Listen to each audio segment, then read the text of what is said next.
I arrived early at my daughter's house to organize her surprise birthday party. Then I caught my future son-in-law and her best friend together in the bathtub. I quietly locked the bathroom door from the outside and made 2 calls, one to my daughter and one to that woman's husband. When they both arrived, well, let us just say the surprise party ended up being for someone else. Where are you watching us from today? Leave your location in the comments and please like and subscribe to the Elderly Stories channel. But let me tell you from the beginning how a 62-year-old grandmother became the best unlicensed private detective you have ever met. That Wednesday morning, March 15th, I woke up early as always. At 62, my body no longer needs an alarm clock. Or maybe after 4 decades of getting up at 5 in the morning to make breakfast for a family, my internal clock is permanently set to mother hen mode. Sarah, my only daughter, was turning 32 that Friday, and I had planned the perfect surprise.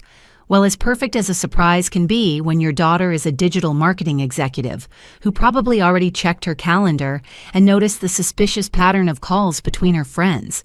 But a mother has the right to dream right. I dressed in my favorite blue blouse, the one Sarah gave me last year, telling me it made me look sophisticated but accessible. I never knew what the hell that meant, but coming from a woman who uses words like synergy and optimization in casual conversation, I took it as a compliment. The plan was simple. Arrive at her apartment at 2 in the afternoon when she was supposedly in an important board meeting that would last until 5. Her boyfriend Daniel would give me the keys. He had a copy for 3 months now, something that seemed rushed to me, but I kept it to myself because for once in my life, my daughter seemed truly happy. And Daniel seemed like a good man, 35 years old. Systems engineer at the same company where Sarah worked with that slightly formal courtesy that reminded me of my late husband when we were young. He always stood up when I entered the room. He always asked about my health. He always insisted on carrying the grocery bags when he came to visit. Of course, there was also Jessica. Jessica Davis, the best friend Sarah had recently acquired at work. 28 years old, blonde hair that changed shades every month, and that smile that made you feel like you were the least interesting person in the world. They had connected immediately, according to Sarah, because they both had the same aggressive business vision. I had a different vision about Jessica, but I learned a long time ago that telling your adult daughter you do not like her friend is the social equivalent of tattooing meddling mother-in-law on your forehead. I took the bus downtown. Yes, the bus, because unlike my daughter who sees Uber as a basic service like running water, I still believe that $20 for a 20-minute ride is daylight robbery. During the ride, I went over my mental list. Gold balloons, Sarah's favorite since childhood, 3 milk cake from the Garcia Bakery, her absolute favorite fresh flowers, and enough food to feed the 15 friends who were supposedly coming. What I did not have on my list was an amateur detective kit. But life has a curious way of preparing you for things you never knew you needed. I arrived at Sarah's building exactly at 2:00, a modern building in the downtown district with that air of new prosperity that screams people who understand Bitcoin and quinoa live here. The doorman, Mr. Henderson, already knew me well. "Good afternoon, Mrs. Parker. Are you here to see Miss Sarah? Today is the surprise. Mr. Henderson, remember, if she asks, you have not seen me." Mr. Henderson winked at me. "Which Mrs. Parker? I do not know any Mrs. Parker." I went up to the 8th floor humming Happy Birthday under my breath. Daniel had given me the keys the night before, along with a smile so genuine that for a moment I thought maybe my daughter had finally found one of the good ones. How naive I was. I opened the apartment door and immediately noticed that something was not right. The television was on, but on mute. There were 2 cups of coffee on the coffee table, both still steaming, and there was a female laugh coming from the master bathroom. It was not Sarah's laugh. I stood frozen in the entryway, holding my bags full of decorations, feeling as if the world had decided to change the rules of the game without warning me. The laughter was accompanied by another voice, a male voice I definitely recognized. Daniel. For a moment, my brain refused to process what I was hearing. After all, Daniel was supposedly at a work conference until 4. He had specifically told me that the night before. Mrs. Parker, the conference ends at 4, so I will be back at 4:30 to help with the final preparations. But that was definitely his voice, along with that laugh that I now identified as belonging to Jessica. I left the bags on the floor with the care of a bomb disposal specialist and headed down the hallway. Every step seemed to sound like a hammer on concrete, but apparently they were too busy to notice. "Daniel, my love, this is perfect." I heard Jessica's voice crystal clear. "Sarah suspects nothing." I know Daniel replied, and there was something in his tone that froze my blood. It was not the voice of the polite and considerate man I knew. It was different, colder. After today, everything will change. I got closer to the bathroom door. It was ajar, and through the vanity mirror I could partially see what I did not want to see. Daniel and Jessica in the bathtub, in a position that was definitely not included in the platonic friendship handbook. But it was not the betrayal that paralyzed me. It was the conversation that followed.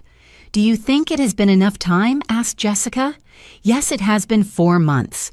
Enough time for her to trust me completely. Access to her accounts is almost complete. And what about her mother, does she still suspect?" Daniel laughed in a way I had never heard before. "The old hag, please. She is so desperate to see me married she would accept me marrying a cactus. She thinks I am the perfect son-in-law." Jessica laughed too. "Poor thing. She has no idea what awaits her." At that moment, something broke inside me. It was not my heart. That would have been too dramatic. It was something more practical. My capacity to be the compliant mother-in-law who stays quiet and smiles while others make decisions for her. With the calm of a woman who has raised teenagers and survived 3 decades of marriage, I closed the bathroom door from the outside and turned the key, which conveniently was on the outside. Then I took out my phone and dialed the first number. "Sarah, it is Mom. I know you are in your meeting, but I need you to come home right now. It is urgent. Mom." "What happened? Are you okay?" "I am perfectly fine, daughter. Just come and do not tell anyone where you are going." I hung up and dialed the second number. "Michael, this is Emily Parker, Sarah's mom. We met at the company dinner." "Yes, exactly." "Hey, where is your wife Jessica right now?" There was a pause. "At work," she told me. "Why?" "Because I have something very interesting to show you. Can you come to my daughter's apartment? I will send you the address." While I waited, I sat on Sarah's sofa and listened to the increasingly desperate sounds coming from the bathroom. First, they tried to open the door naturally, then with more force, finally with absolute panic. "Hey, the door is stuck," shouted Daniel. "It is not stuck, you idiot. Someone locked us in," replied Jessica. And for the first time since I met her, her voice had lost that irritating confidence. For the moment, I allowed myself a small smile as I opened a magazine that was on the coffee table. After all, I had time to kill before the real show started. Because one thing I had learned in 62 years of life: when someone underestimates an older woman, they are generally making the most expensive mistake of their lives.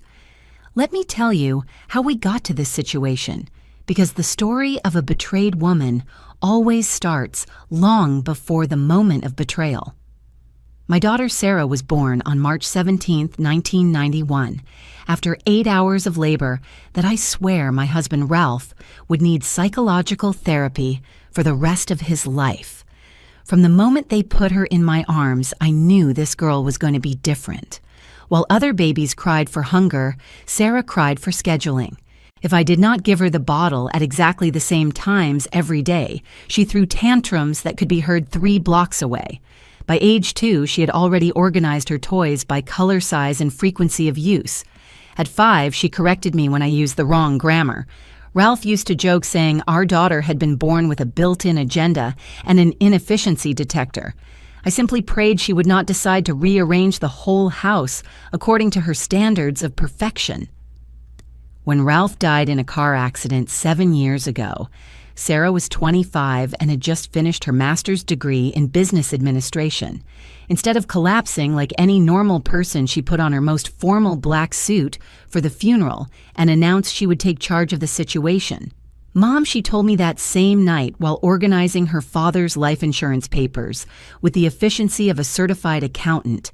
I am going to make sure you never have to worry about money, and she kept her word. In 7 years, she went from being a junior employee at a digital marketing agency to running her own department at Strategic Digital Innovation, Inc., a company that, according to her, optimizes the consumer experience on multi-platform platforms, and according to me, probably does something related to the internet. Her salary tripled in 5 years. She moved to that apartment in the upscale district, bought a car that costs more than I earned in the last 3 years, and more importantly, insisted on paying me a monthly allowance that allowed me to leave my job at the dry cleaners and live comfortably for the first time in my life. It is not charity, Mom, she would tell me every time I tried to protest. It is an investment I invested my whole life in raising and caring for you. Now it is time to get the dividends. That was my Sarah. Even her gestures of love sounded like a PowerPoint presentation. But do not misunderstand me, I was proud of her, more proud than words can express. And after years of seeing her work until 2 in the morning, studying, listening to her rehearsed presentations in her bedroom mirror, enduring her nervous breakdowns when she thought she was not good enough, finally life was giving her what she deserved. However, something changed last year. Sarah started talking about expanding her professional network and building strategic alliances. In normal terms, that meant she started going out, more attending company events, and bringing new names into our weekly phone conversations. The first name was Daniel Miller. He is the head of the Technology Development Department. She explained during one of our monthly dinners in October. Very smart, very focused. We are collaborating on an important project. The second time she mentioned him, he was no longer the department head. He was Daniel. The third time. Daniel and I went for coffee after the meeting. By December, Daniel was coming to dinner with us, and I have to admit, I was impressed. Not only was he handsome, although he definitely was, with those sharp features and brown eyes that seemed to really listen to what you said, but he also had that old-fashioned courtesy you do not see much in men his age anymore. He stood up when I entered the room. He asked about my health with genuine interest. He insisted on helping with the dishes after dinner. He brought flowers for Sarah, but he also brought little gifts for me. A sweet bread from a new bakery he had discovered, or a book he thought I would like. He is perfect, I told my friend Linda after the third dinner. Too perfect. Men like that do not exist. Oh, Emily, Linda replied while we drank coffee in her kitchen. You are very suspicious. Your daughter deserves a good man. And she was right. Sarah deserved everything good life could offer her. So I swallowed my reservations and decided to give Daniel the benefit of the doubt. It was then that Jessica appeared. There is a new girl at work, Sarah told me in January. Jessica Davis. She is incredibly talented. Unlike Daniel, who had been introduced gradually into our conversations, Jessica appeared like an explosion. Out of nowhere, Sarah could not stop talking about her. Jessica had this brilliant idea for such and such client. Jessica had solved a problem they had been trying to fix for months. Jessica knew this amazing restaurant. Jessica, Jessica, Jessica. I met her in February when Sarah organized a small gathering at her apartment to celebrate a project they had completed. Jessica arrived dressed as if she were going to a photo shoot for a business magazine. Immaculate white blazer skirt that cost more than my monthly rent, heels that made an authoritative sound when she walked. 28 years old blonde, obviously dyed with that confidence women have who have grown up being the prettiest in the classroom. Mrs. Parker, she told me when Sarah introduced us, extending a perfectly manicured hand. I have heard so much about you. Sarah adores you. Her smile was perfect. Her tone was perfect. Everything about her was so perfectly correct that my maternal instinct immediately went on code red alert. But what really bothered me was not Jessica herself. It was how Sarah changed when she was around her. My daughter, who had always been secure and direct, suddenly started seeking Jessica's approval for everything. Do not you think Jessica became her favorite phrase? When Jessica spoke, Sarah looked at her as if she were receiving divine revelations, and Jessica, for her part, was clearly aware of her influence.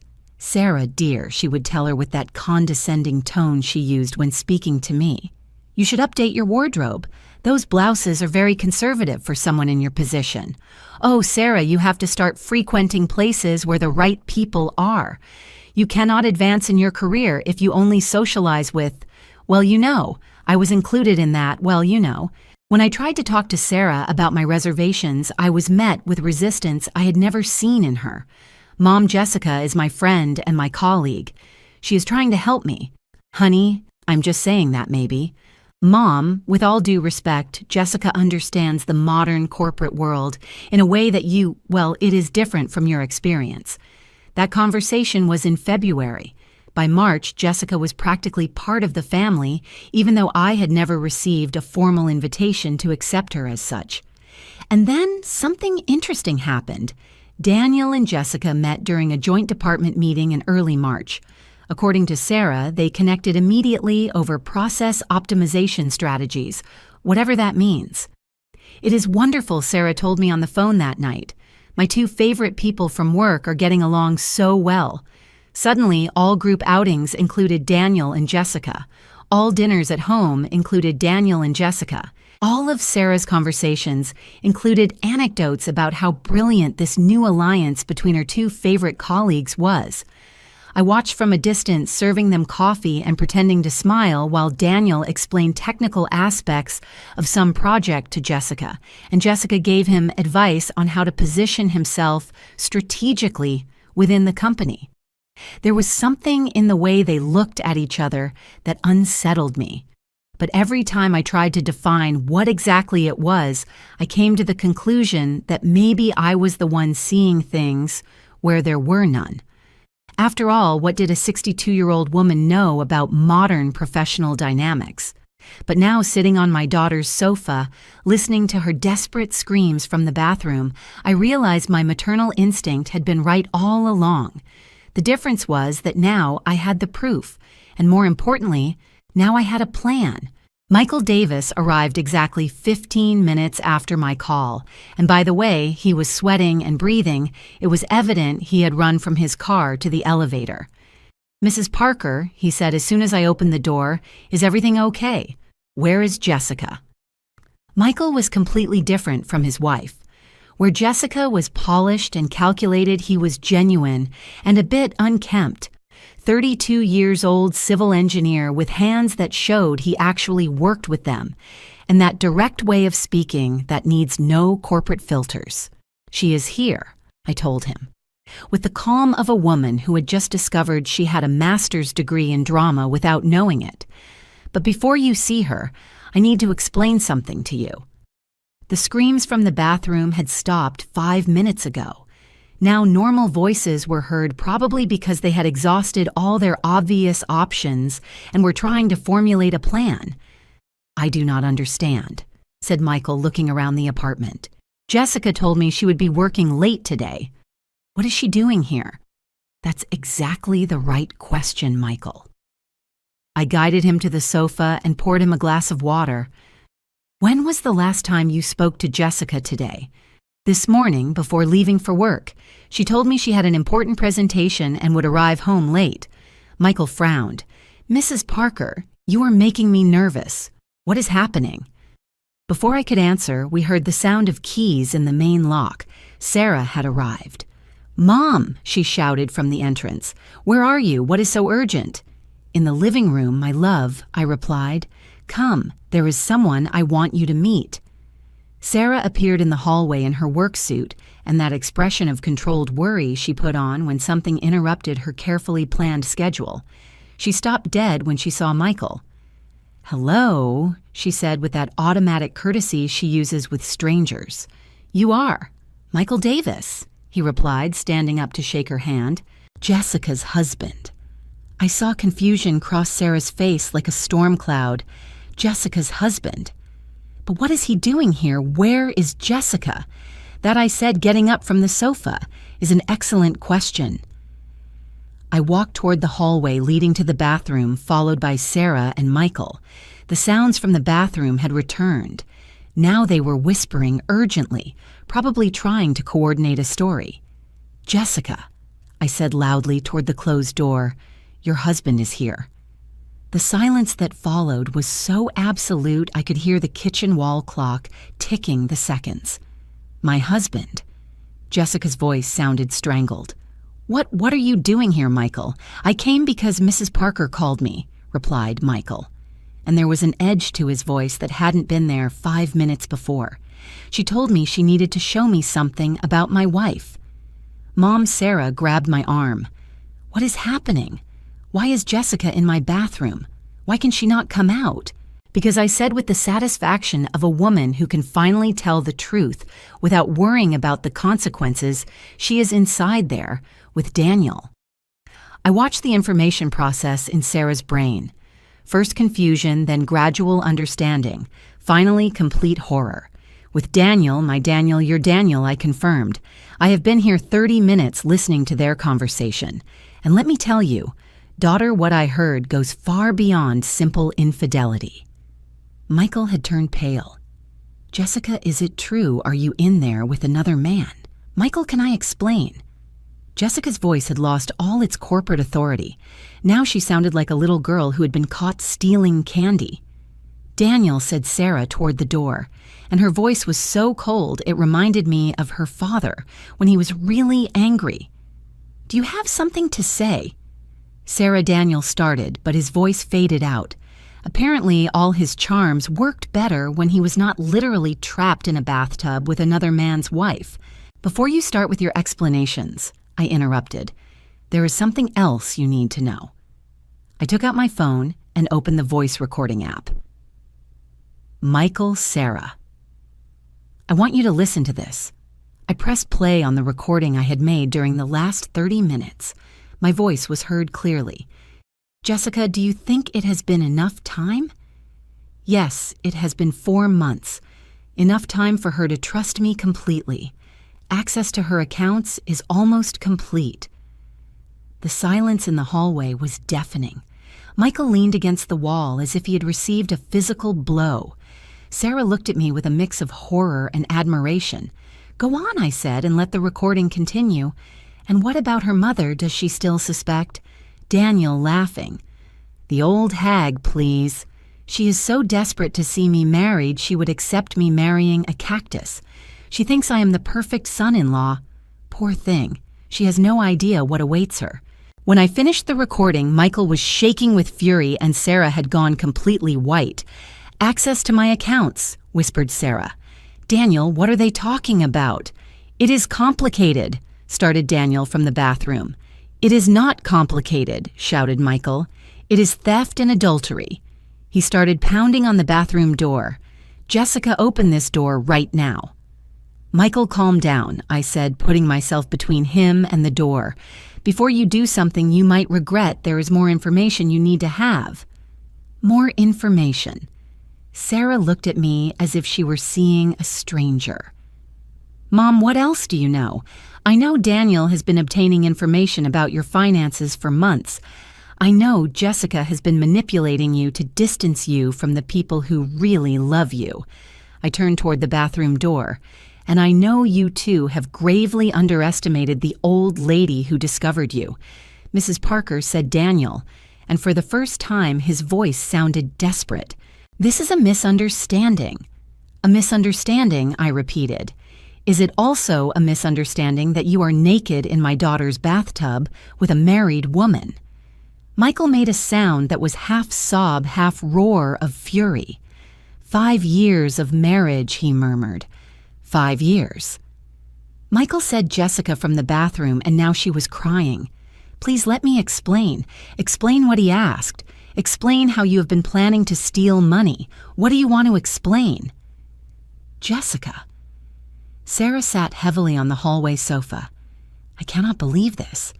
I cannot believe I was so blind." "You were not blind, my daughter," I told her sitting beside her. "You were trusting. There is a difference." But all the signs were there. The way they looked at each other. How Jessica always knew things about Daniel that he had not told me. How he always seemed to know exactly what to say when Jessica was present. Sarah called Daniel from the bathroom. "Please, I need to talk to you. Alone." No, I said firmly. The times for private conversations are over. From now on, everything is spoken in front of witnesses. I got up and walked to the bathroom door.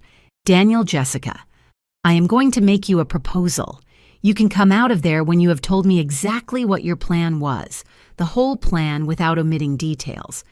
And if I discover you are lying to me about something, anything, then the next conversation we have will be with the police present. We cannot start it, Jessica. Of course you can. I interrupted because the alternative is Michael calling the police right now for adultery and Sarah pressing charges for fraud.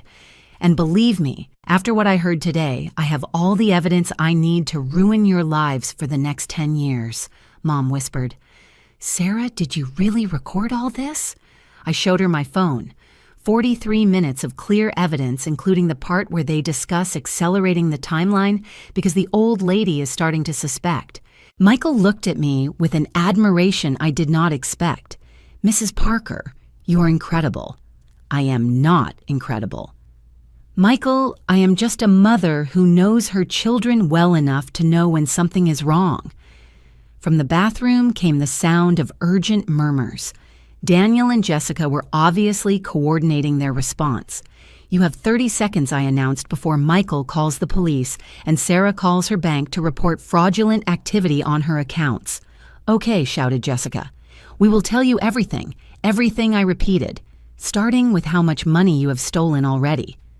What I did not know at that moment was that the answer to that question was going to be much more complicated than I expected, and that Daniel and Jessica's plan was just the tip of the iceberg.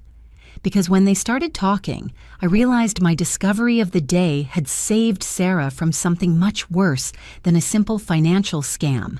You need to sit down for this, said Jessica from behind the bathroom door, and something in her tone made me fear what was coming next. We are already sitting. I lied, although in reality Michael was pacing like a caged lion, and Sarah seemed to be considering punching a hole in the wall. The plan started Daniel, and then stopped. My God, I cannot believe I'm saying this. Say it demanded Sarah separating every syllable like they were gunshots. Now. Daniel and I have been together for 8 months, confessed Jessica, from before he started dating you. Sarah gasped, as if someone had dumped a bucket of ice water over her head. 8 months, I repeated slowly. But Daniel and Sarah have been dating for 4 months. Exactly, said Daniel, and I could hear the shame in his voice. The relationship with Sarah was part of the plan. Michael stopped dead. Part of what plan? We were going to scam money, said Jessica quickly, as if letting it out all at once was less painful. Daniel was going to make Sarah fall in love, get access to her finances, and then transfer the money to offshore accounts. How much money? Asked Sarah, and her voice was so controlled, it scared me. Everything, admitted Daniel, her savings, her investments. Your company retirement fund, we calculated approximately $500,000. The number fell like a bomb in the silence of the hallway. 500,000. Sarah stood up so quickly she stumbled. $500,000. You were going to steal my entire life. Not everything, said Jessica quickly. We were going to leave enough so it was not immediately obvious. How considerate, shouted Michael, as if that makes it better. I was processing the information with the speed of an overloaded computer. But if you have been together 8 months, why did Jessica get into my company? Why become Sarah's friend? Because we needed information, explained Jessica. Sarah is very private with her finances. She never tells anyone how much she earns or where she has her accounts. I needed to gain her trust to get that information. And I needed to distance her from people who might suspect, added Daniel. Especially from you, Mrs. Parker. From the beginning, you were cautious with me because my maternal instinct works better than this house's Wi-Fi, I murmured. So, said Sarah, slowly, all our friendship was fake. Every piece of advice you gave me every night we spent talking about our dreams. Every moment you made me feel like I had finally found a sister. It was all a lie. Not everything, whispered Jessica. I came to like you. Do not give me that, exploded Sarah. Do not dare say you cared for me while planning to ruin my life." Michael had started gently banging his head against the wall. "I cannot believe this. I cannot believe I married a criminal. I never wanted it to go that far," said Jessica, and now she was sobbing. "At first I was just going to make quick money, but then the situation got complicated. Complicated how I asked, because there was something in Jessica's tone that told me we still had not reached the bottom of the matter." There was a long pause before Daniel answered. "It got complicated when we realized Sarah was going to change her will." "My will," Sarah went pale. "How do you know about my will?" "Because," said Daniel with a barely audible voice, "I was going to propose to you next month." The world stopped. Michael stopped hitting his head against the wall. Sarah stopped breathing. I felt as if the floor had become liquid under my feet. "You were going to propose to me," whispered Sarah. "What for?" "To make sure that when you were no longer here, I would inherit everything." "When I was no longer here," repeated Sarah. "What does it mean when I was no longer here?" The silence that followed was the most terrifying I had heard in my life. "Daniel," I said with a calm, "I did not feel exactly what were you going to do to my daughter. We were not going to hurt anyone," said Jessica quickly. "We just needed it to look like an accident." Michael threw up. He literally leaned over and threw up in my daughter's hallway. "An accident," repeated Sarah like a robot. "You were going to kill me and make it look like an accident." "No," screamed Daniel. "We were not going to kill you. We just needed you to disappear for a while." "Disappear for a while." My voice went up 3 octaves. "What the hell does that mean?" "We were going to drug you," confessed Jessica. "Some pills that would make you sleep deeply for several days. Enough time to transfer the money and disappear." "But the drugs we got," added Daniel, "slowly were stronger than we thought. There was a possibility you would not wake up." "A possibility," repeated Michael. "A possibility that you killed an innocent woman for money." "And if I did not wake up," said Sarah with a voice I did not recognize. "You were going to keep all my money as my grieving widower and my best friend in mourning." "Sarah," started Daniel. "No," screamed Sarah. "Do not say my name. You have no right to say my name." She got up from the sofa and walked to the bathroom door. "Daniel Miller, I love you. I love you so much I changed my whole life to include you. I stopped seeing my friends because Jessica convinced me they were toxic for my growth. I stopped telling my problems to my mother because you told me I needed to be more independent. I changed the way I dress, the way I speak, the way I think, all because I wanted to be the woman you deserved." Her voice broke, but she continued. "And you never loved me. You did not even see me as a person. You only saw numbers in a bank account and an idiot naive enough to hand over her life for love. Sarah, I and you, Jessica." She continued, turning to the door. "You made me believe I had finally found a true friend, someone who understood me, who supported me, who wanted the best for me. You made me push away my mother, the only person who truly loves me, because you convinced me it was codependent to keep a close relationship with her." Sarah turned to me with tears running down her cheeks. "Mom, forgive me. Forgive me for doubting your instinct. Forgive me for leaving you out of my life. Forgive me for being so stupid." I hugged her with the strength of a woman who had just recovered her daughter from the edge of a cliff. "You have nothing to apologize for, my love, nothing at all." Over her shoulder, I saw Michael dialing numbers on his phone. "Who are you calling?" "The police," he replied without looking up. "This is attempted murder and conspiracy to commit fraud." "Michael, wait," I said quickly. "Before you make that call, I need 5 more minutes with them." "Why?" "Because I said, looking toward the bathroom door, I need to know what else they are hiding, and I have the feeling we still haven't reached the worst part." "Worst part," whispered Sarah.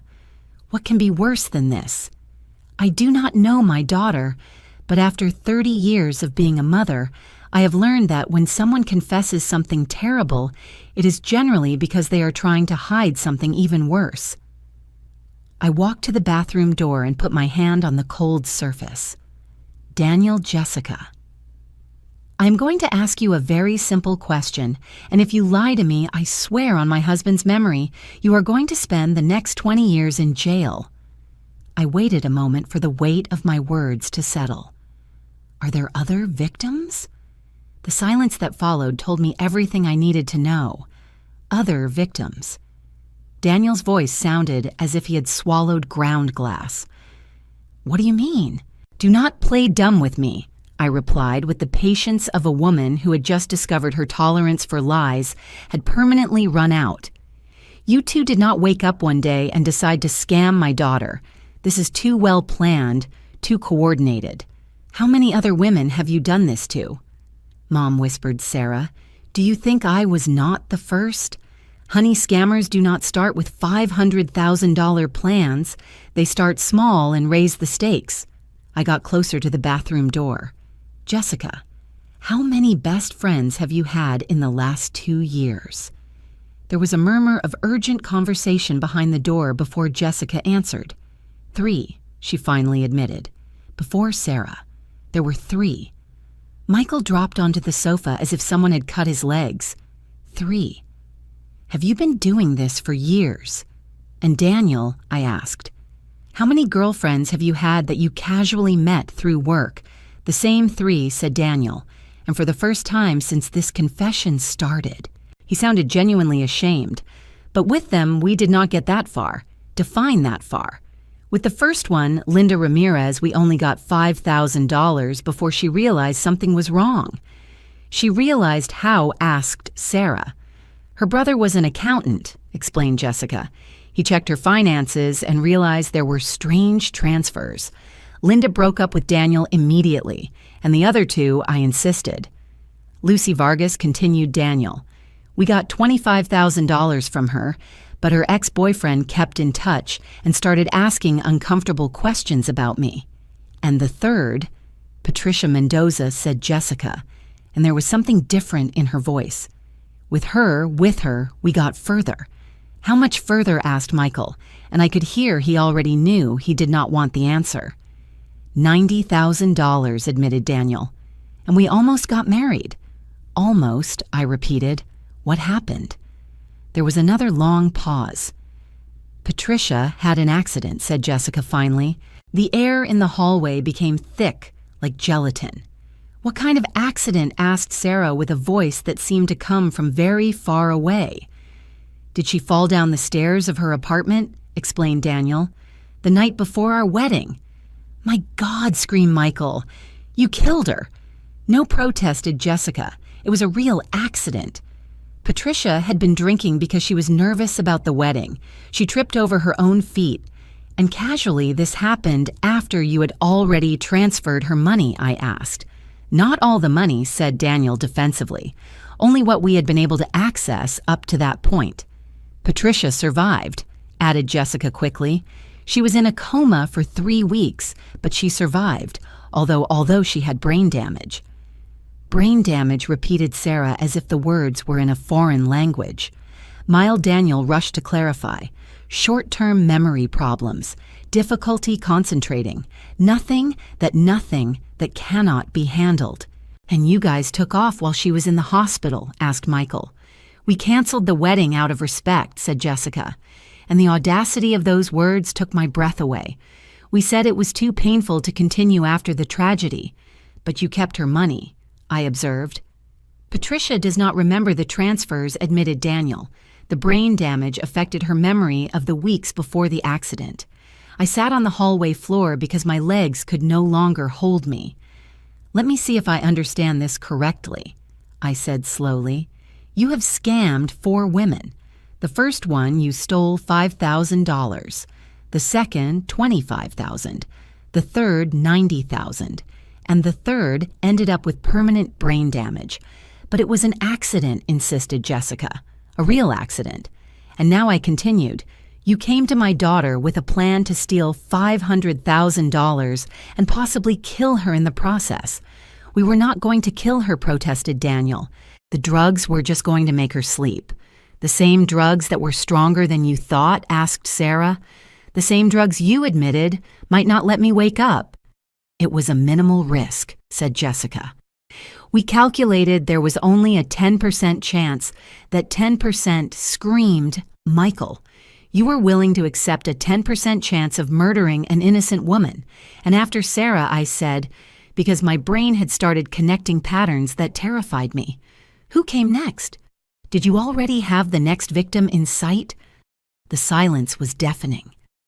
Daniel, I said with deadly calm, did you already have the next victim in sight? There was a girl in human resources, he admitted. Anna Harris, 28 years old, recently divorced with a good savings fund. And had you already started the approach process? Jessica had started becoming her friend, confessed Daniel, but they had only spoken a few times. Sarah jumped to her feet. We have to warn Anna. We have to call the police right now. Wait, I said, getting up too. There is something else I need to know. I approached the bathroom door and put both hands on it. Patricia Mendoza. Where is she now? In a rehab clinic in Phoenix, replied Jessica. Her family moved there after the accident to be close to specialized facilities. And you have never tried to contact her. You have never tried to apologize, help with her medical expenses. How are we going to help without admitting guilt? Asked Daniel. Besides, Patricia remembers nothing about us. But her family remembers, said Michael slowly. Her family remembers the fiancé who disappeared after their daughter had a convenient accident. It was not convenient, protested Jessica. It was the pattern, screamed Sarah. Do not you see it? Linda realized, so they took off fast. Lucy started suspecting, so they took off. Patricia had her accident, so they took off. And I was going to be next. But with you, it was going to be different, said Daniel weakly. With you, we had planned everything perfectly. With you, they were going to make sure the accident was fatal, corrected Michael. I moved away from the door and walked to the living room window. I needed fresh air and a moment to process everything I had just heard. 4 victims, 1 with permanent brain damage, a 5th victim already in their sights, and my daughter had been weeks away from becoming the 6th or possibly the 1st fatal victim. Sarah, I said, turning to her, call the police now. It was about time, murmured Michael, and dialed emergency on his own phone. Mom, said Sarah while dialing. How did you know? How did you know to ask the right questions? Because, I replied, looking toward the bathroom door where 2 people had destroyed multiple lives for money.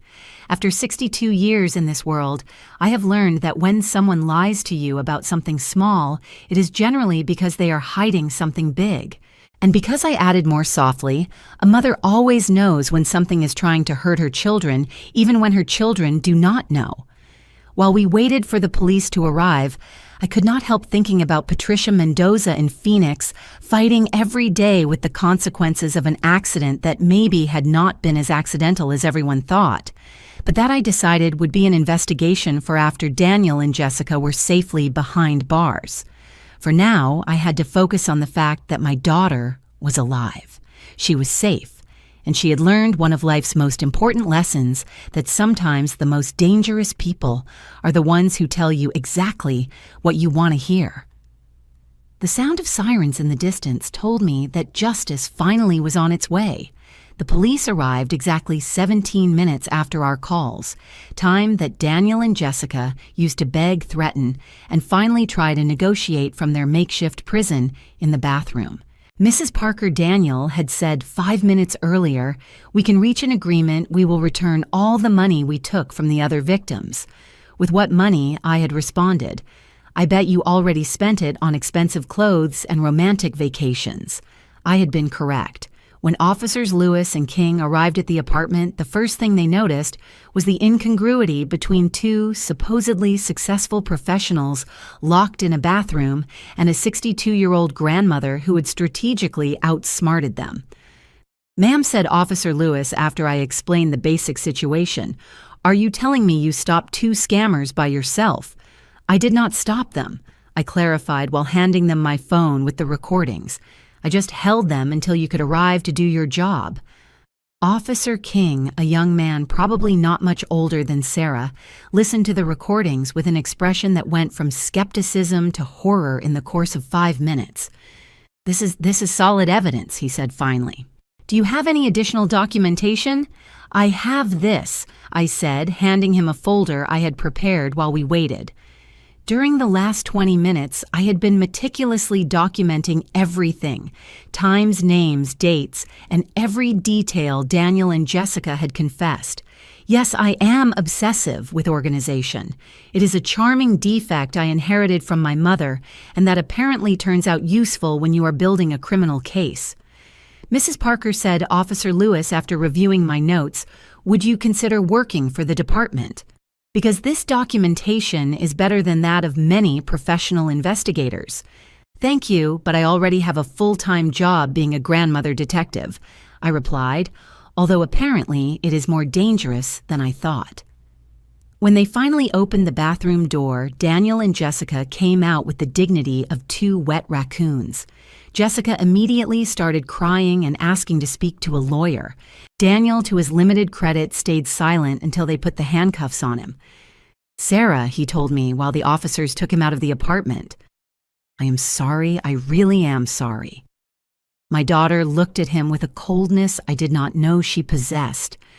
"Daniel, the only reason I feel anything right now is pity.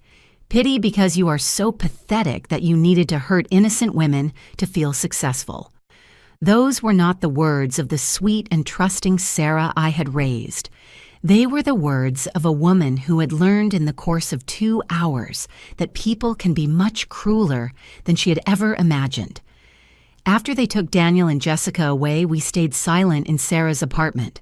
Michael had decided to accompany the officers to press additional charges for adultery and fraud, which left us alone for the first time since this nightmare began.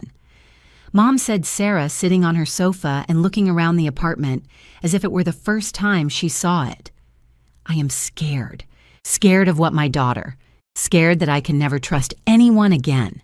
Scared that every person who smiles at me is calculating how much money they can get out of me. Scared that I am so naive this will happen again." I sat beside her and took her hand.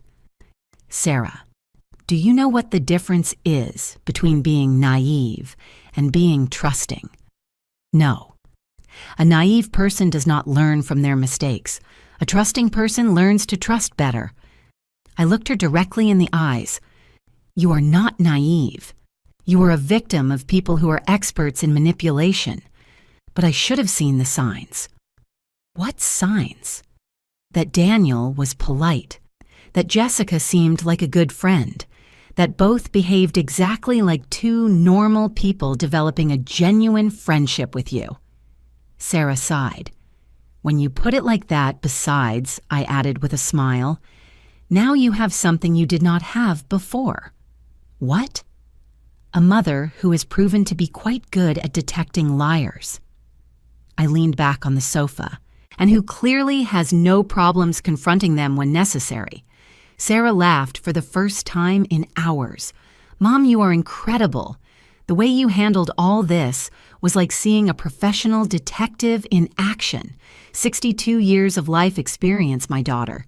That includes dealing with dishonest salesmen, lying politicians, and creative teenagers with excuses."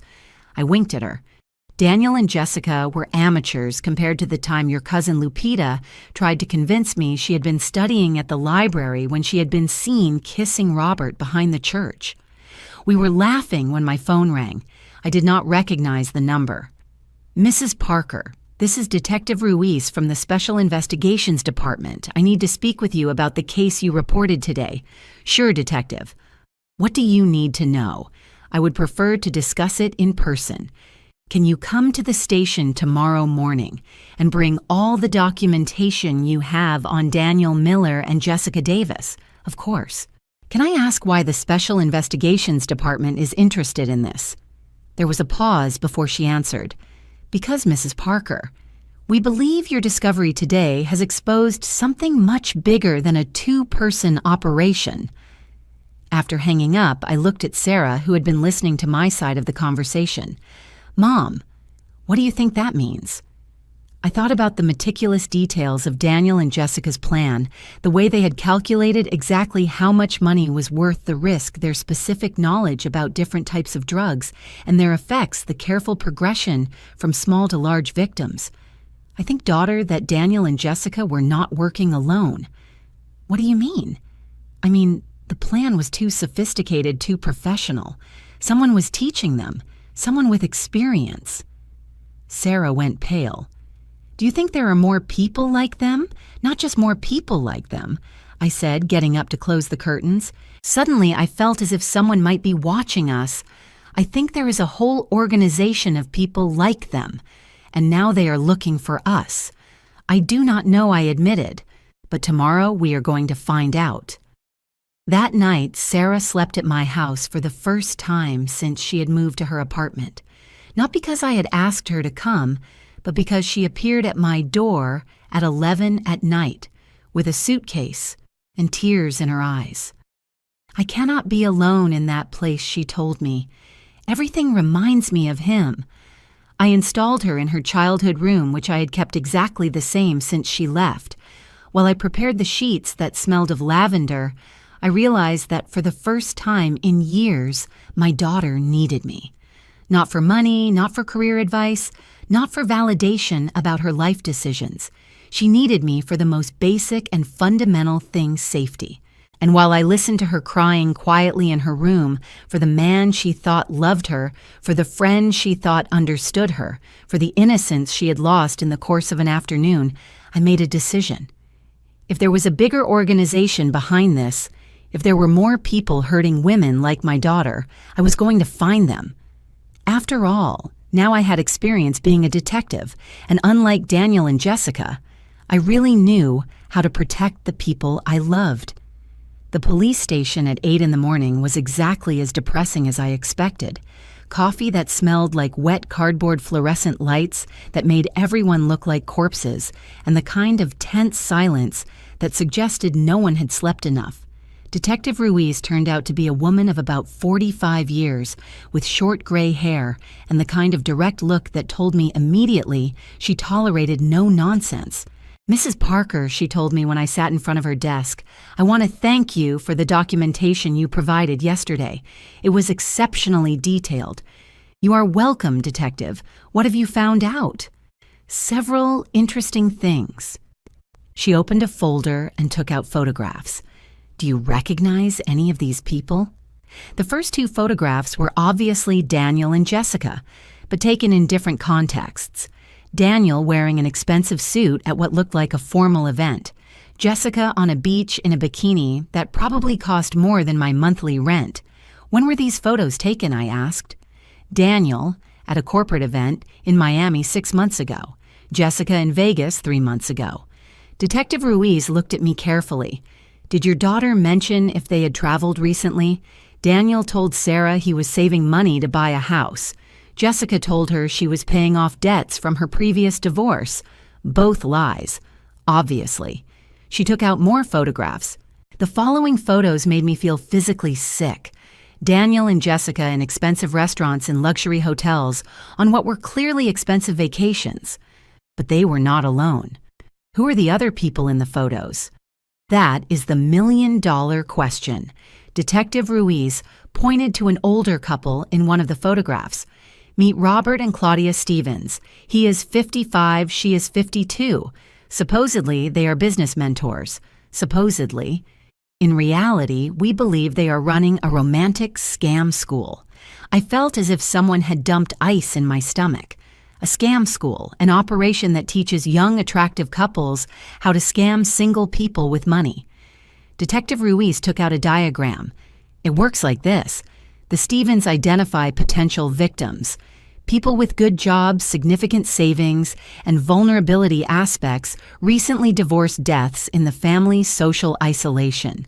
Like Sarah, after Jessica convinced her to distance herself from me, I murmured, exactly. Then they train couples like Daniel and Jessica in specific manipulation techniques. How to gain trust, how to isolate victims from their support systems, how to get financial information. Detective Ruiz showed me more photographs. There were at least 6 different couples at various events, all young, all attractive, all posing with the Stevens as if they were one big, happy family. How many victims are we talking about? Based on what we have discovered in the last 18 hours, we believe this organization has been operating for at least 3 years. We have tentatively identified 15 confirmed victims. 15. The number hit me like a slap. 15 women like my daughter, and 2 men. The scam works in both directions. Detective Ruiz closed the folder. Mrs. Parker, I need to ask you a favor. Whatever it is, we need your daughter to cooperate with us to set a trap for the Stevens. What kind of trap? Daniel and Jessica do not know we have connected the Stevens to the operation. When they get out on bail, which will happen because their lawyers are very good, they are going to report to their bosses that something went wrong. And we want Sarah to pretend she has decided not to press charges, that she is embarrassed and just wants everything to go away. The very idea made me tremble. Detective, my daughter is barely processing what happened to her. Now you want her to act as if she were willing to forgive the people who planned to kill her. I understand your reservations, but if the Stevens believe Sarah is not going to be a problem, they might try to contact her directly to apologize or to make sure she keeps quiet. And that would help us how?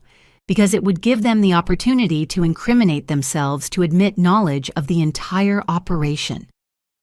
I leaned back in the chair, feeling the weight of the decision. On one hand, I wanted to keep Sarah as far as possible from this whole situation. On the other hand, there were 15 other victims who deserved justice.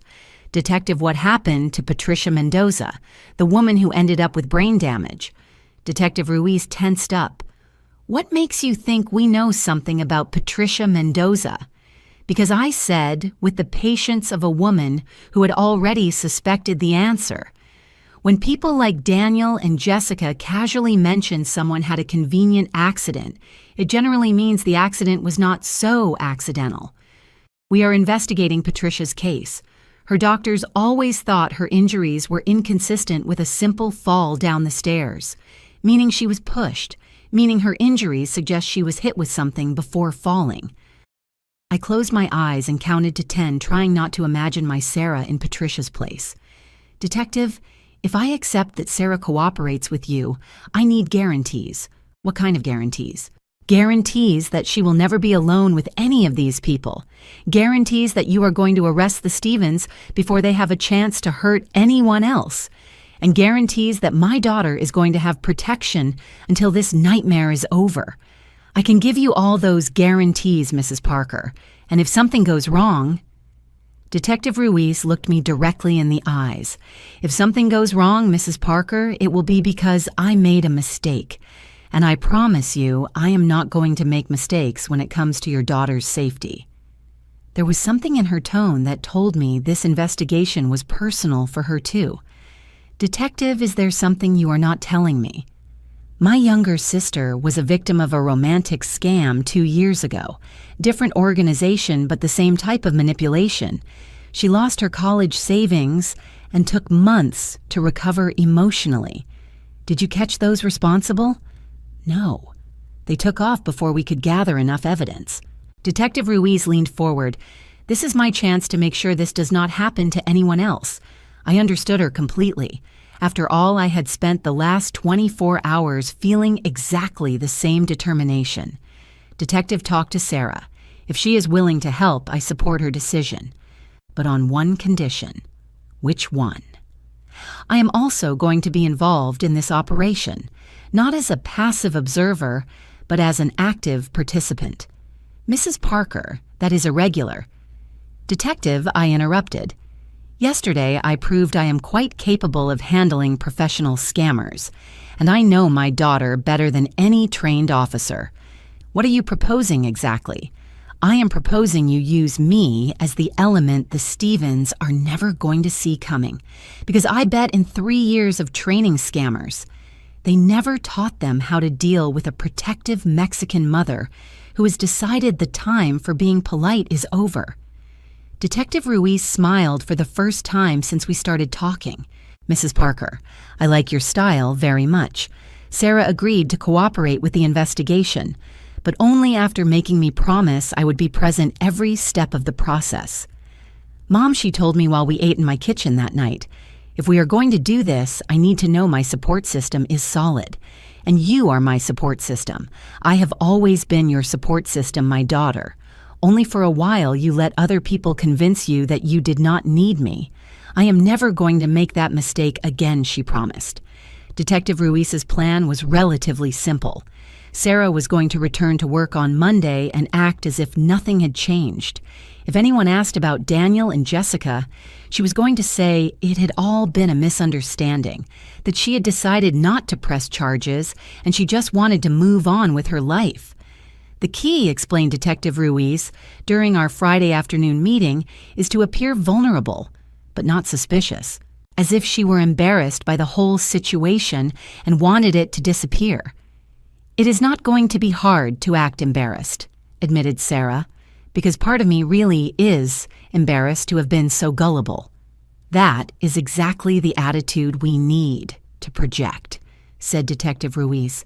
The Stevens look for victims who blame themselves instead of seeking justice. My role in the operation was seemingly simple. Continue being the protective mother who insisted on checking that Sarah was okay. If the Stevens made contact, my constant presence would give them a sense of security. After all, how dangerous can a 62-year-old grandmother be? What they did not know was that this particular grandmother had spent the last 3 days studying every detail of their operation as if it were a doctoral thesis. Monday arrived too fast and too slow at the same time. I accompanied Sarah to her work, officially because my car was in the shop, unofficially because I wanted to see her colleagues' faces when they found out she had forgiven Daniel and Jessica. Emily, the receptionist, told me when we entered the building, "It is so good you are here, Sarah John." Everyone is so surprised about what happened Wednesday. "It was a misunderstanding," replied Sarah with the perfect voice of a woman who wants to change the subject. "These things happen, but is it true that Daniel and Jessica?" Like I said, it was a misunderstanding. Everything was resolved. Sarah took my arm. Mom let us go to my office. While we walked down the hallway, I could feel the eyes of all employees following us. Conversation stopped when we passed and resumed in whispers when we had passed. "This is awkward," murmured Sarah. "It is supposed to be awkward," I reminded her. "If you act too comfortable, they are going to suspect." In her office, Sarah checked her messages while I pretended to read a magazine. In reality, I was observing every person who passed by the hallway and memorizing who seemed too interested in my daughter's activities. At 10:30, a woman I did not recognize stopped at the office door. "Sarah, I am Linda from the Human Resources Department. Could you come to my office for a moment?" Sarah looked at me. We had rehearsed for this possibility. "Sure, Linda. Mom, can you wait for me here?" "Of course. Honey." After they left, I immediately took out my phone and dialed the number Detective Ruiz had given me. "Detective, this is Emily Parker. A woman from Human Resources just took Sarah for a private meeting. Name: Linda." There is no Linda in the Human Resources Department of that company. Mrs. Parker. I felt as if I had swallowed a stone. "What do I do?" "Stay where you are. We are on our way." I hung up and tried to look like a bored mother waiting for her daughter. In reality, I was calculating how long it would take me to get to the Human Resources Department if I had to scream for help while running. 5 minutes later, Sarah returned with an expression that told me immediately something was wrong. "Everything okay, honey?" "Yes, Mom. Just company papers." But her eyes were sending me a different message. Danger. "Well, then let us go. You promised to help me with grocery shopping. Remember." We had not made plans to go grocery shopping, but Sarah nodded immediately. "Sure, Mom. Let us go." We left the building, walking casually as if we were in no hurry. It was not until we were in my car that Sarah collapsed. "Mom, that was not Linda from Human Resources. It was a woman who claims to know Daniel and Jessica. She gave me this." She handed me an elegant business card that said, "Claudia Stevens Strategic Relations Consulting." "What exactly did she tell you?" that Daniel and Jessica had told her about our misunderstanding, and she wanted to make sure I was okay. That sometimes young couples make mistakes, and she wanted to help resolve any remaining confusion. And what did you tell her? That I appreciated her concern, but everything was resolved. That I just wanted to move on with my life. How did she react? She told me it was very mature of me to forgive and forget. And then she asked me if I had spoken to anyone else about the situation. I started the car and left the parking lot. Did you tell her you had not spoken to the police? I told her my mother and I had decided to handle it as a private family matter. Good. Anything else? Yes. Sarah looked at me with scared eyes. She invited me to lunch tomorrow. She said she wanted to apologize on behalf of Daniel and Jessica and possibly discuss compensation for the inconvenience. A compensation? Her exact words were sometimes when young people make mistakes. Mature people like you deserve to be compensated for their understanding. Ah, so they were trying to bribe my daughter to keep quiet. And did you say yes? I told her I needed to think about it, that I would consult with my mother because I value her advice. Perfect. I dialed Detective Ruiz's number. Detective, we have contact. The Stevens. Claudia Stevens. Specifically. She wants to have lunch with Sarah tomorrow to discuss compensation. Excellent. Where and when? They still haven't agreed on the details. Sarah is going to confirm this afternoon. Mrs. Parker, this is exactly what we expected. They are trying to buy Sarah's silence. And that is good because it is evidence of consciousness of guilt. If it really had been just a misunderstanding, they would not need to offer compensation. After hanging up, Sarah and I went directly to my house, where we passed the rest of the day coordinating the details of the lunch trap with Detective Ruiz and her team. The restaurant is going to be full of undercover officers, Detective Ruiz assured me that afternoon. And both you and Claudia Stevens are going to wear microphones.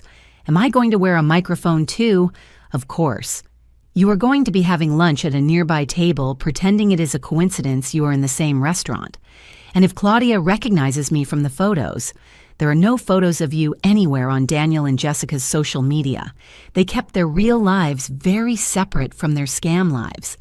That night, while Sarah slept in her childhood room for the 4th consecutive night, I stayed awake thinking about everything I had learned about human nature in the last week. A week before the most complicated thing in my life was deciding whether to buy the expensive brand of detergent or settle for the generic one. Now I was coordinating undercover operations with the police department and preparing to face a criminal organization. Life apparently can change completely in the time it takes to lock a bathroom door. But I had also learned something more important, that when the people you love are in danger, you discover strengths you did not know you had. Tomorrow I was going to meet face-to-face the woman who had trained Daniel and Jessica to hurt my daughter. And I was going to make sure it was the last time Claudia Stevens had the opportunity to hurt anyone else. The Terrace restaurant was exactly the kind of place where a woman like Claudia Stevens would feel comfortable. White tablecloths, waiters with vests, and prices that screamed, "I have money, and I want everyone to know it." I arrived 15 minutes before Sarah and asked for a table with a perfect view of the table, where she was supposed to sit with Claudia. The microphone I wore, taped under my blouse, felt like a giant insect, but Detective Ruiz had assured me it was imperceptible. Just act natural, she had told me that morning. Order food, read a book, pretend you are enjoying a quiet lunch alone. Easy for her to say. Detective Ruiz was not the one about to face a woman who trained professional scammers for a living. At 12:30 exactly, I saw Sarah enter.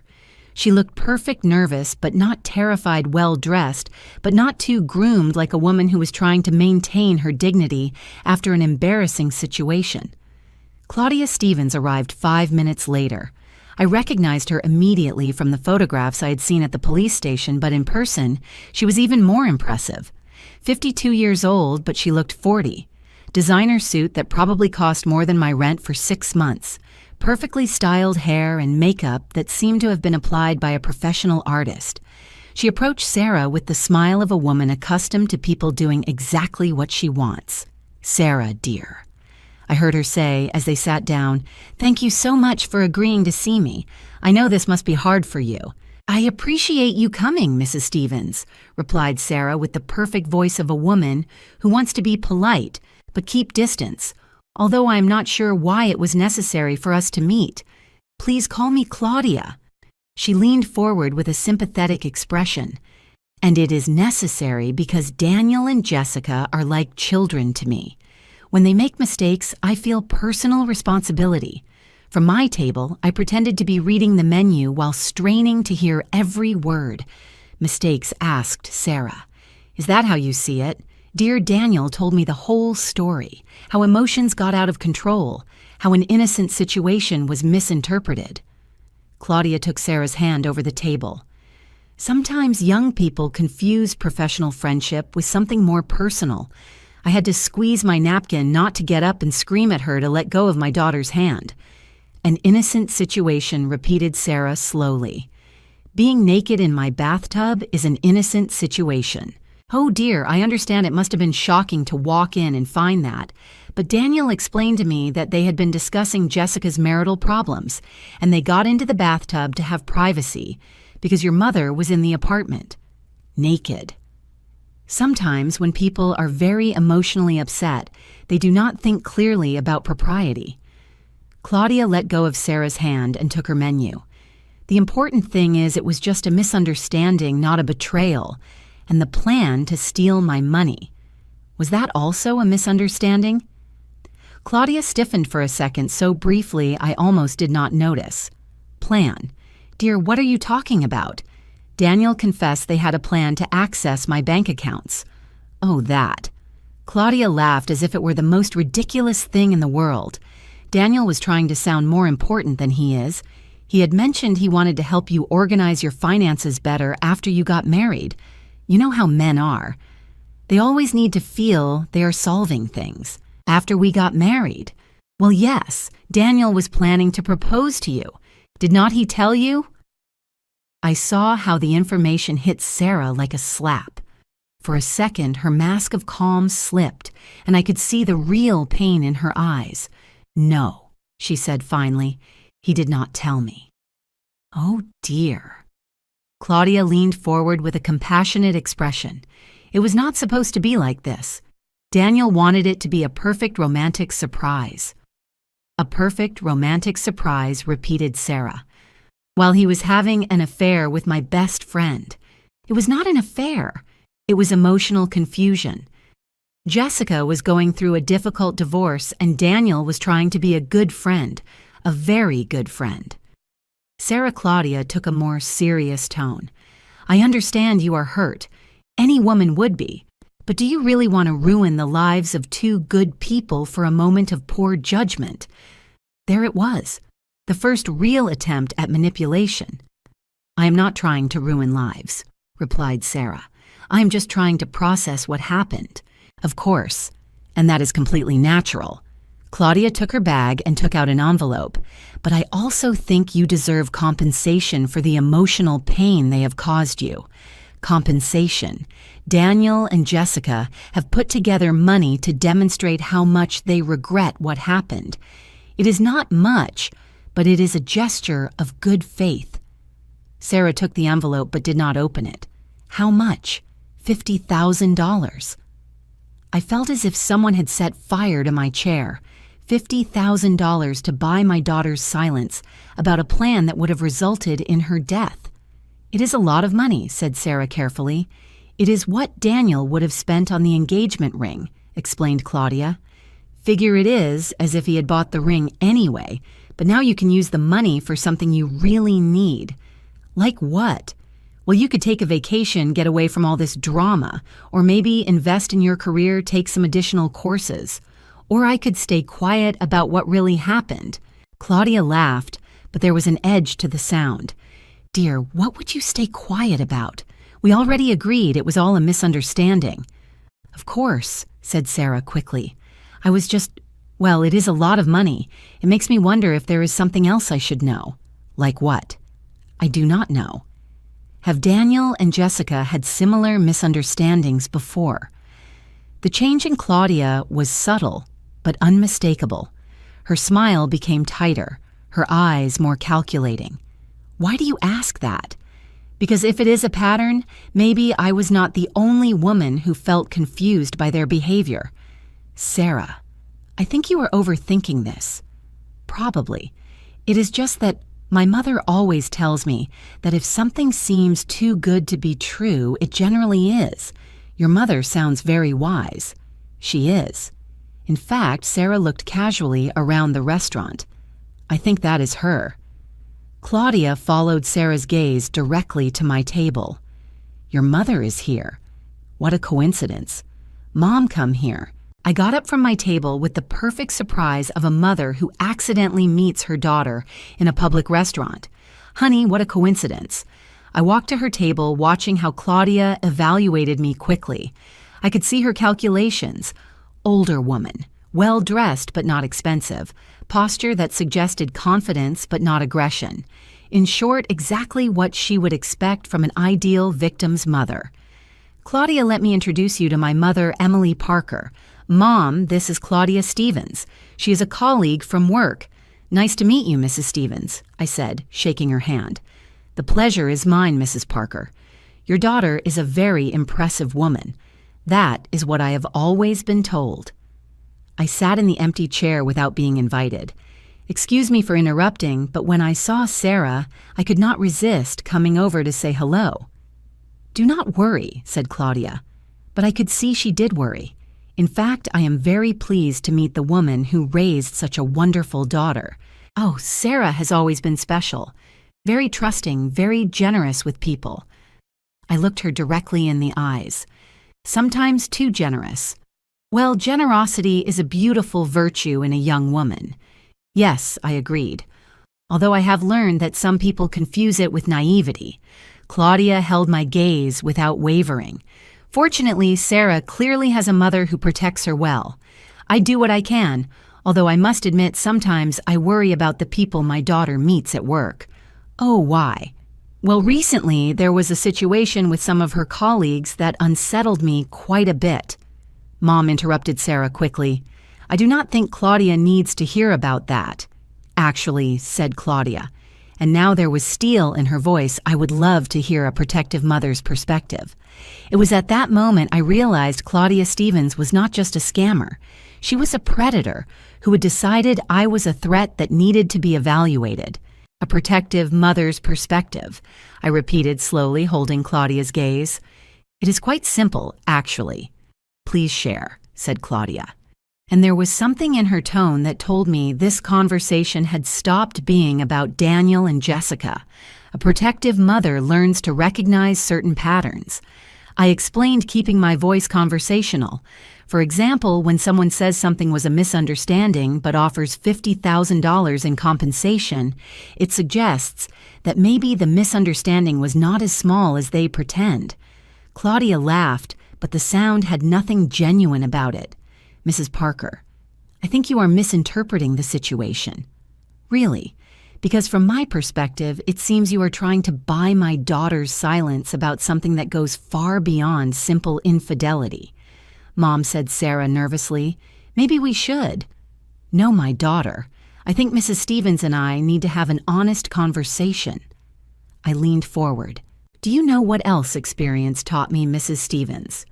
What? That when someone trains young people to scam money from single women, they generally do not stop at a single victim. The change in Claudia was instant and terrifying. The mask of understanding woman disappeared, completely replaced by something cold and calculating. Mrs. Parker, I think you are making very serious accusations without evidence. Oh, I have evidence. I took out my phone and put a photo on the table. It was Patricia Mendoza in her wheelchair, taken from a newspaper article about domestic violence victims that Detective Ruiz had found. Do you recognize this woman? Claudia looked at the photo without expression. No, it is Patricia Mendoza.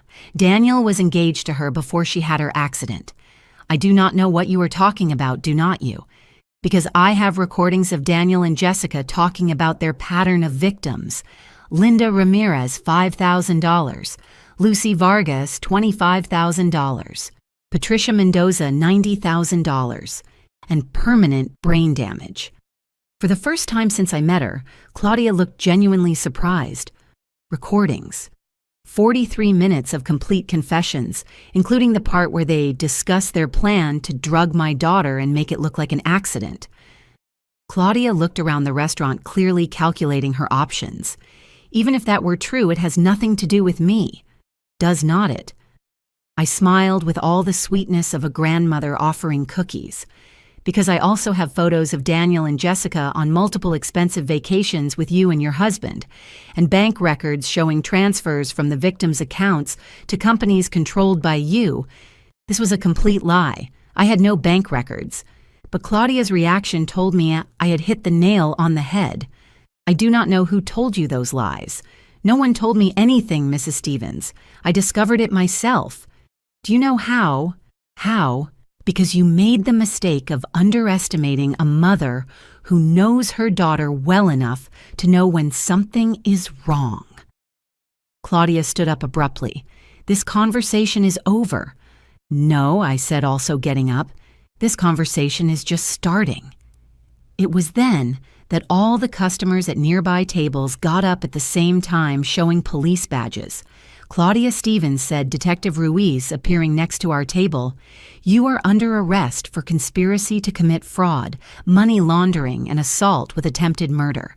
Claudia looked around the restaurant, finally understanding she had walked straight into a trap.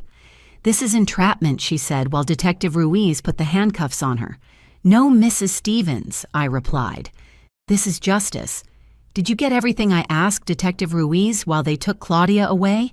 "Every word. Her implicit admission of knowledge about the previous victims, her bribe attempt, and especially her lack of surprise when you mentioned the plan to drug Sarah. Is it enough for a conviction? Combined with Daniel and Jessica's confessions and the evidence we have gathered on the other victims, it is more than enough." 3 hours later, we were at the police station again, this time giving final statements. Mrs. Parker said, "Detective Ruiz, after we finished, I want you to know your work as a civilian has been extraordinary. We've arrested the entire network. The entire network. Robert Stevens was arrested this morning in Phoenix, and we have identified 6 more couples working for them. All will be arrested in the next 48 hours. And the victims, 17 in total, all will be contacted and given the opportunity to recover at least part of their money from the confiscated assets, including Patricia Mendoza, especially Patricia Mendoza. Also now we have evidence to reopen her case as attempted murder instead of accident." That night, Sarah and I sat in my kitchen with a bottle of wine I had been saving for a special occasion. "Mom," said Sarah after her second glass, "I still cannot believe you solved an entire criminal organization. I did not solve anything." "Honey, I just refused to let them hurt my daughter. How did you know to ask all the right questions? How did you know what to press and when? 62 years of raising people, working with people, observing people. One learns to read between the lines. But the recordings, the documentation, the way you handled Claudia today. Sarah, do you know what the difference is between a Hispanic mother and a professional detective?" "What?" "A detective looks for evidence to solve a case. A mother looks for evidence to protect her children." I took her hand. "And when you threaten a Hispanic mother's children, you have just awakened the most relentless force of nature." Sarah laughed, but then got serious. "Mom, can you forgive me for pushing you away, for not listening to your warnings, for being so?" "Stop," I interrupted her. "There is nothing to forgive.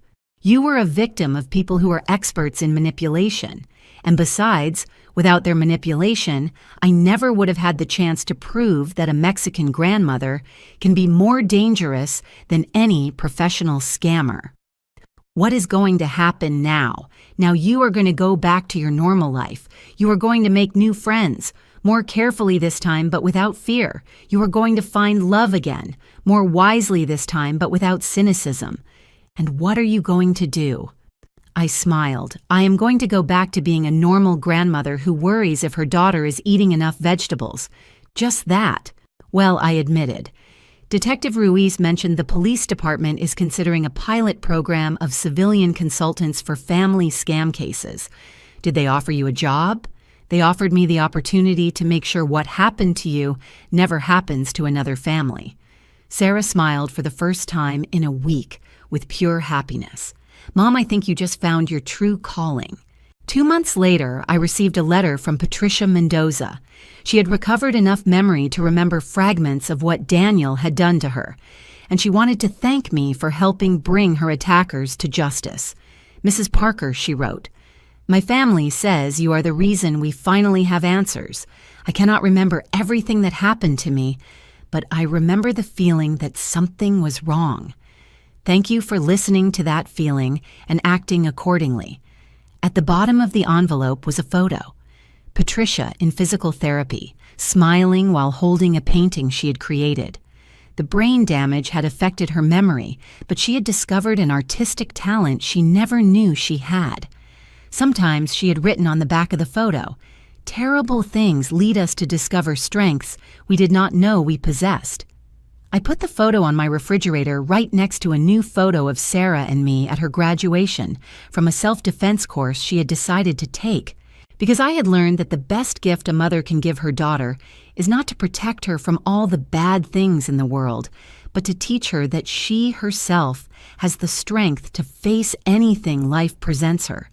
And if she needs help, well, that is what mothers are for, especially Hispanic mothers who have discovered that revenge is best served with meticulous documentation and the cooperation of local authorities.